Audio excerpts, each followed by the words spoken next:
হাফেজ শব্দের বাংলা অর্থ কি? হেফাজতকারী বা মুখস্থকারী। আলেম শব্দের বাংলা অর্থ কি? জ্ঞানী বা বিদ্বান। মাওলানা শব্দের বাংলা অর্থ কি? ধর্মীয় নেতা বা অভিভাবক। মুফতি শব্দের বাংলা অর্থ কি? ধর্মীয় আইন বিশেষজ্ঞ। শয়তান সবচেয়ে বেশি কাকে ভয় পেতেন? হযরত উমর রাদিয়াল্লাহু আনহু। হাদিসে কাকে সর্বশ্রেষ্ঠ মানুষ বলা হয়েছে? যে কোরআন শেখে ও অন্যকে শেখায়। সালাতের পর কি পড়লে গুনাহ মাফ হয়?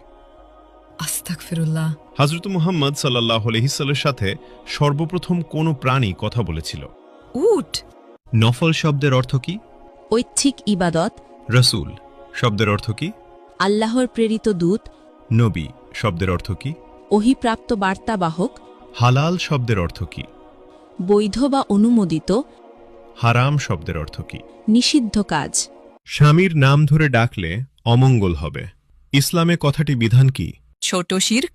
খাবার খাওয়ার সময় সালাম দেওয়ার বিধান কি? জায়েজ। স্বামীর পায়ের নিচে স্ত্রীর বেহেস্ত, এটি কোন ধরনের হাদিস? জাল হাদিস। ইসলামে বিয়েতে উকিল বাপ রাখার বিধান কি? হারাম। হজরত শব্দের অর্থ কি? মহামান্য, সম্মানিত। মোহাম্মদ শব্দের অর্থ কি? প্রশংসনীয়। কিয়ামত শব্দের অর্থ কি? মহাবিচারের দিন। জন্ম শব্দের অর্থ কি? আগমন। মৃত্যু শব্দের অর্থ কি? সমাধি। জিন কিসের তৈরি? ধোয়াবিহীন আগুন। মানুষ কিসের তৈরি? মাটির। ফেরেশতাগণ কিসের তৈরি?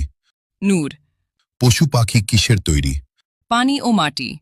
শয়তান কিসের তৈরি? ধোয়াবিহীন আগুন। মিকাইলের দায়িত্ব কি? রিজেক ও বৃষ্টি। ইসরাফিলের দায়িত্ব কি? সিঙ্গায় ফুক দেবেন। জিব্রাইলের কাজ কি? ওহি পৌঁছানো। আজরাইলের দায়িত্ব কি? মৃত্যু দেওয়া। কিয়ামতের দিন সিঙ্গায় কয়বার ফুঁক দেওয়া হবে? 2 বার। হজরত সুলাইমান আলাইহিসসালামের কতজন সন্তান ছিল? 1 জন। হজরত দাউদ আলাইহিসসালামের কতজন সন্তান ছিল? 19 জন। হজরত মুহাম্মদ সাল্লাল্লাহু আলাইহি সাল্লাম এর কতজন সন্তান ছিল? 7 জন।